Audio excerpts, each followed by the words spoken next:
Hello friends, आज आपका एक बार फिर हमारे channel Shivam academy by Sunny sir में स्वागत है।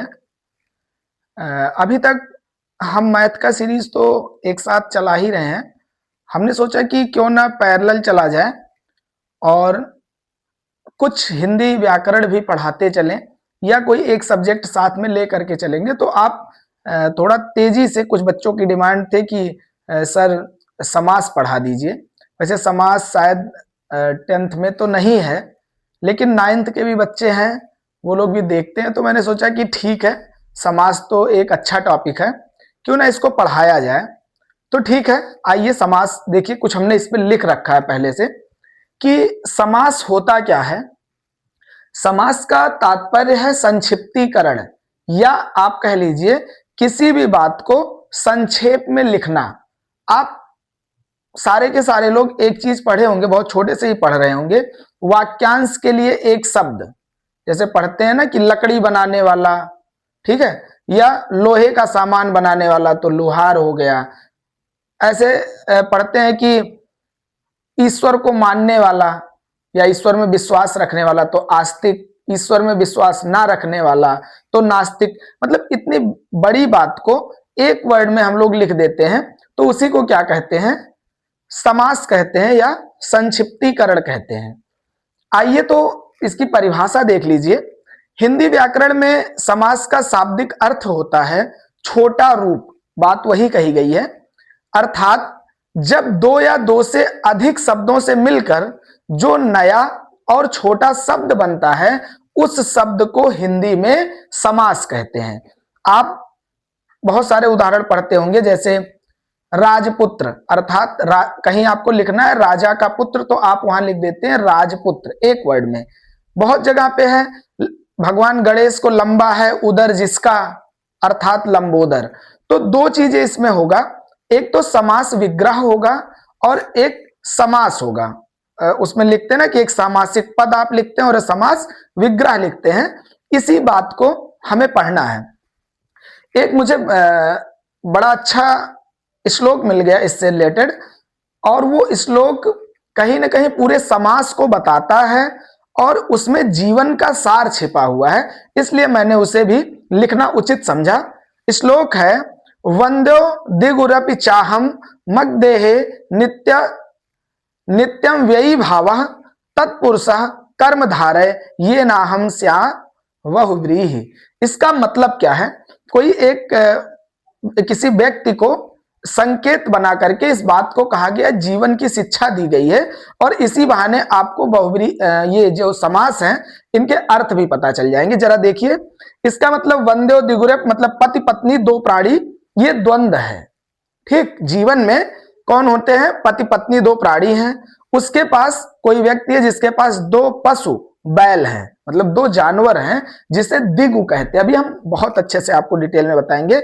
और गरीबी के कारण उनका जीवन थोड़ा गरीबी मय है, तो व्यय का सदा अभाव उनके जीवन में रहता है, इसलिए इसे क्या कहते हैं? अव्ययी भाव कहते हैं। इसके बाद तत्पुरुष, यहां ना तत्पुरुष कर्म धारय ये ना हम श्याम बहुब्रीहि। इसका मतलब तत्पुरुष मतलब इसलिए हे पुरुष कर्म धारय, कर्म को धारण करो, अर्थात कर्म करो। उससे होगा क्या? ये ना हम श्याम बहुब्रीहि, जिससे बहुत धान्य अर्थात बहुब्रीहि होगा। बहुब्रीहि का अर्थ होता है चावल से। जहां पे हम संस्कृत में इसका देख रहे थे, तो बहुब्रीहि का मतलब होता है चावल, और चावल धन का प्रतीक है। तो मतलब अगर दो पति पत्नी हैं जिनके पास बैलों की एक जोड़ी है, वो गरीबी के कारण व्यय का उनके पास सदा अभाव रहता है, जिससे हम उसे अव्ययी भाव कहते हैं, अव्ययी भाव बना रहता है।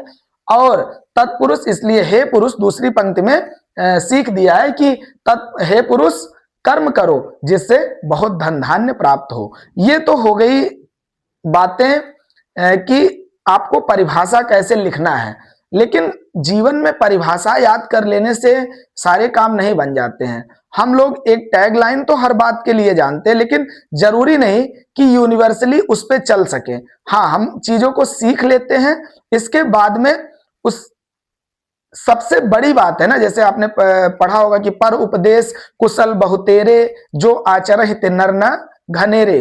तो ज्ञान देने वाले आपको बहुत मिल जाते हैं, लेकिन उसको जीवन में चरितार्थ करना बड़ी बात है। तो आप उसी तरीके से, परिभाषा तो आप याद कर लेंगे, लेकिन उसे चरितार्थ करना बहुत बड़ी बात हो, इसे चरितार्थ करना बहुत ज्यादा जरूरी हो जाता है। तो इसी तरह से समास को जो बांटा गया है, कुल मिलाकर के 6 हिस्से में बांटा गया है, जिसे हम लोगों को पढ़ना होता है अधिकतर। तो इसे आइए पढ़ते हैं, इसको हम लिखा ही रहने देते हैं। थोड़ा सा बोर्ड हमारा बार बार भैया खिसक जाता है, अभाव है ना, वो उसमें था ना, अव्ययी भाव भी हमारे साथ भी चल रहा है, इसलिए हम क्या कर रहे हैं, तत्पुरुष समास की तरफ बढ़ रहे हैं धीरे धीरे, कि कर्मधारय को धारण करते हुए और बहुव्रीहि की तरफ बढ़ रहे हैं। तो इसमें जो है, अब आपको इसके टाइप्स पढ़ने हैं। टाइप्स क्या, प्रकार, ठीक है, हिंदी इंग्लिश सब उतना। इसके प्रकार अगर देखे जाए तो सबसे पहला है द्वंद्व समास। दूसरा आप लोग पढ़ते होंगे द्विगु समास। तीसरा पढ़ते हैं कर्म धारय समास। फोर्थ नंबर पे पढ़ते हैं, कर्मधारय के बाद कौन सा, बहुव्रीहि पढ़ते हैं।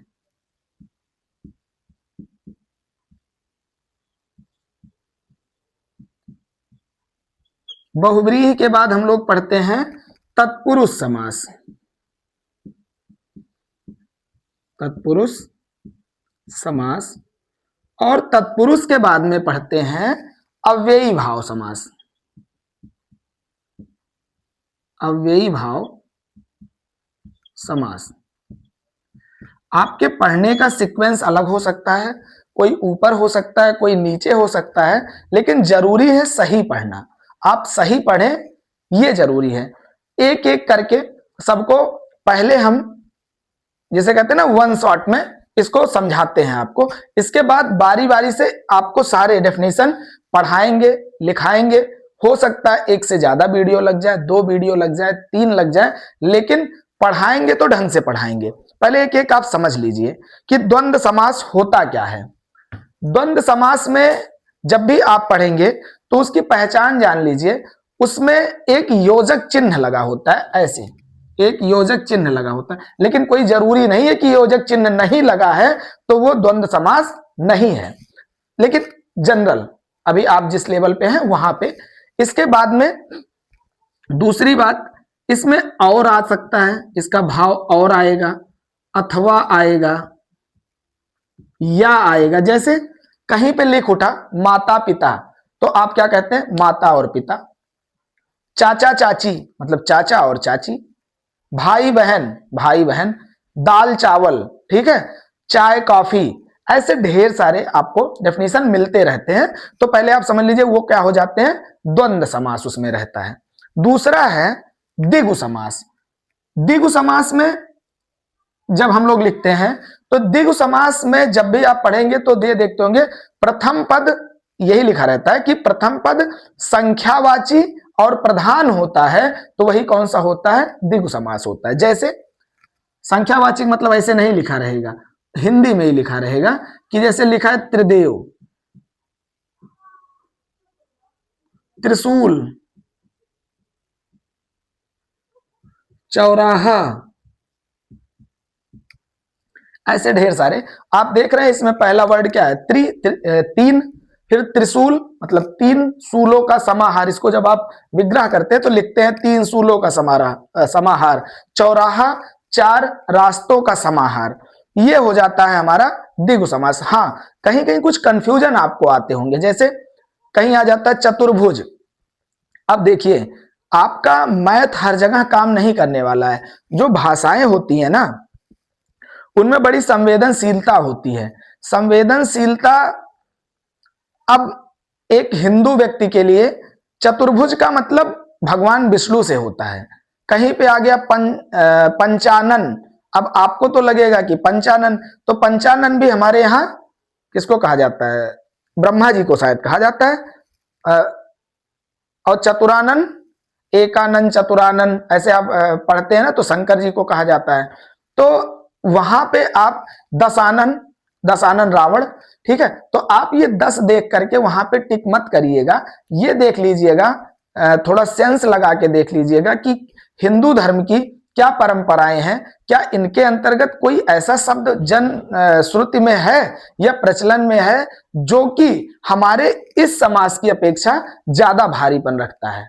ठीक, तो इस बात को अगर आप रखेंगे ध्यान में तो मुझे नहीं लगता है कि बहुत गलत होने के चांस है। और ये भी काफी हद तक संभव है कि जब आपको दिया जाए निम्न में से चतुर्भुज में कौन सा समास है, तो हो सकता है कि एग्जामिनर कोई एक हटा ही दे, या तो वो बहुब्रीहि दे सकता है या तो द्विगु दे देगा। और अगर दोनों दिया है तो आपका बहुब्रीहि समास ही सही होगा। अगला है कर्मधारय समास। कर्मधारय समास के लिए आप लोग पढ़ते होंगे, कहते हैं कि जो समास विशेषण विशेष्य उपमा उपमेय से मिलकर बनता है उसे क्या बोलते हैं? कर्मधारय समास बोलते हैं। अभी हमारी बातों को आप नोट कर लीजिए। अभी जब हम वर्ड में लिखाएंगे, जैसे बहुत सारे बच्चे होंगे ना कि वन शॉट में पढ़ना चाहते हैं बहुत जल्दी से, तो ये समझ लीजिए हम वन शॉट में आपको पढ़ा रहे हैं कि आप समझ लीजिए, कुछ बातें सुन लीजिए, कुछ लिख लीजिए, जिससे आपका पेपर के टाइम में तैयार हो जाए। बाकी चीजें बहुत डिस्क्राइब और डिटेल में ही पढ़ाएंगे, व्याख्या अच्छी करने की कोशिश करेंगे जितना मुझसे हो पाएगा। कोई पूरा तो होता नहीं है, तो मैं कहां से हो जाऊंगा। बाकी कर्मधारय में जैसे एक है नील कमल, नील कमल होता है, या कहीं लिखा है नील गगन। तो इसमें देखिए एक विशेषण है, एक विशेष्य है। कमल कैसा है? नीला है। तो विशेषण क्या हो गया? नीला, और विशेष्य क्या हो गया? कमल। तो ये जो है आपको विशेषण विशेष्य उपमा उपमेय, आप लोगों को अभी अलंकार पढ़ाए थे इसके पहले, उसमें उपमा अलंकार आप पढ़े थे, जैसे कि पीपर पात सरिस मंडोला। तो पीपल के पत्ते की तुलना मन से की गई थी, तो वहां पे एक हमने वीडियो भी शॉर्ट डाला था, ये इसमें कौन सा अलंकार है, कुछ लोग ये कमेंट आए थे।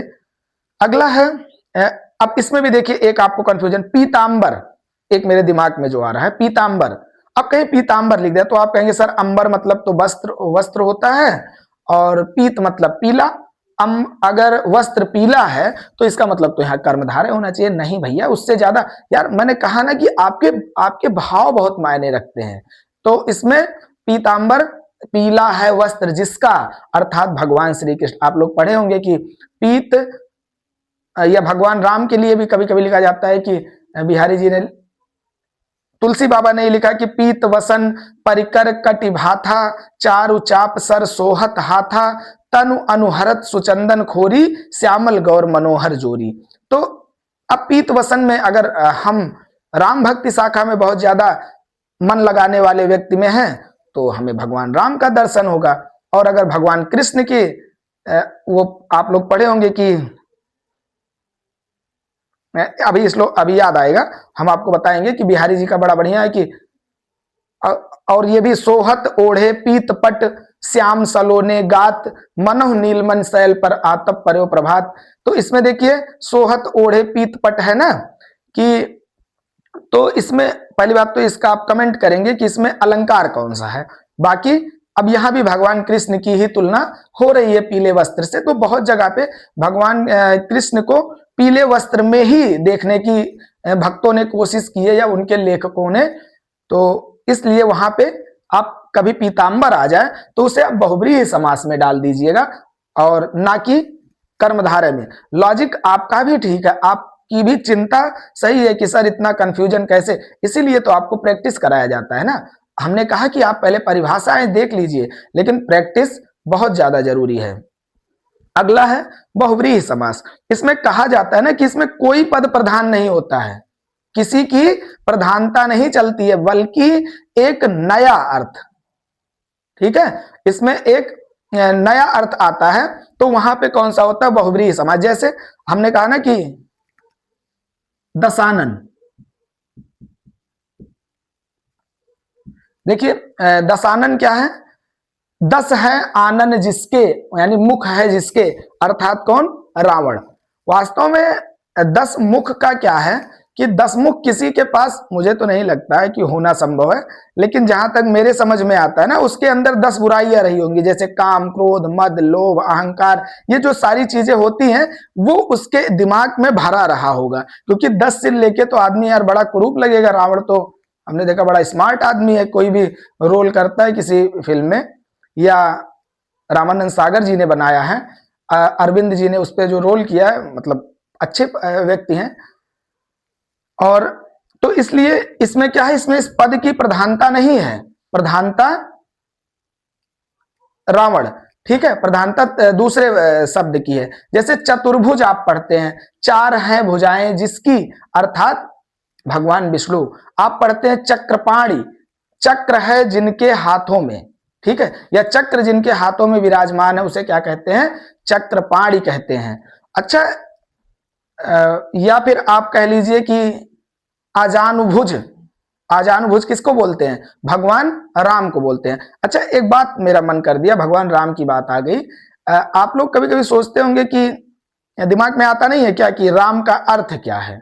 तो एक जगह मैं ऐसे देख रहा था, या कहीं से मेरे दिमाग में आया, अब मुझे याद नहीं है कहां से मिला, तो मुझे ये पता चला कि उस बात में मुझे लॉजिक लगी कि हाँ यार, राम का अर्थ यही होता है। उसने बताया कि राम का अर्थ आनंद है।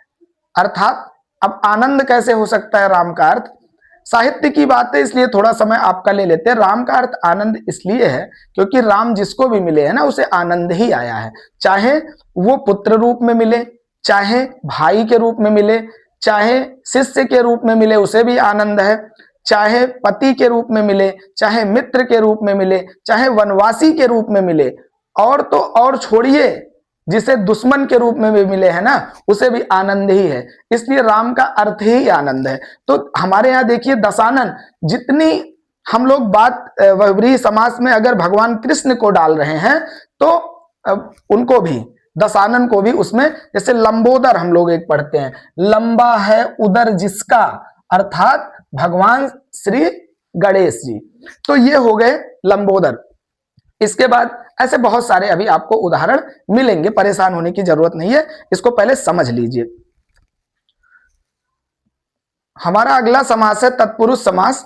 तत्पुरुष समास में वास्तव में जो परिभाषाएं हैं, अगर शब्द देखे जाए तो जिस सामासिक पद का उत्तर पद प्रधान होता है वहां तत्पुरुष समास होता है। तत्पुरुष समास सबसे बड़ा समास है इसमें, क्योंकि इसमें कारक आपको आना जरूरी है। अगर आपको कारक आता है अच्छे से, कारक के बारे में आप पढ़े होंगे, कल इसको भी डिफाइन कर देंगे। एक श्लोक है कि कर्ता कर्म चा करणम संप्रदानम तथैव चा अपादानाधिकरणे चा इत्याहु कारकाणि षट्। तो इसमें कर्ता कारक, कर्म कारक, करण कारक, संप्रदान कारक, अपादान कारण, संबंध और अधिकरण आप पढ़े भी होंगे। इनका चिन्ह भी कि प्रथमा ने द्वितीया को तृतीया से के द्वारा चतुर्थी के लिए पंचमी से अलग होने के अर्थ में षष्ठी का की के रारी रे सप्तमी में पर संबोधन हे भो अरे, यही आता है। तो कुल मिला करके इसके अलग अलग जो भी हैं समास तत्पुरुष में, इसको आप कोई वर्ड आएगा तो उसको आप अलग करना होगा। जैसे राजपुत्र है तो राजा का पुत्र, मतलब ये क्या हो गया, षष्ठी तत्पुरुष हो गया ना, संबंध तत्पुरुष जिसे आप कह सकते हैं। ऐसे बहुत सारे आपको मिलेंगे, जैसे राजगृह, राजा का घर, ठीक है, या आप उसमें कारक चिन्ह लगा करके तत्पुरुष समास के बहुत सारे उदाहरण कर सकते हैं। इसके बाद में लास्ट आता है अव्ययी भाव समास। अव्ययी भाव समास में आपको पढ़ना है कि जिसका प्रथम पद अव्यय और प्रधान होता है वही अव्ययी भाव समास होता है। जैसे आप उदाहरण में पढ़े होंगे, यथाशक्ति हो गया, प्रतिदिन हो गया, आजन्म हो गया, ये सारे के सारे हम लिख दे रहे हैं कुछ। जैसे आजन्म है, यथाशक्ति है, और इसी तरह से प्रतिदिन है। ये सारे के सारे आपके अव्ययी भाव समास के अंतर्गत आते हैं। इसके बाद रही बात तत्पुरुष की, तो जैसे लिख लीजिए राजपुत्र हो गया। ऐसे बहुत सारे प्रैक्टिस के दौरान आपको बहुत ढेर सारे एग्जाम्पल मिल जाएंगे, जिससे कि आप राजमंत्री हो गया,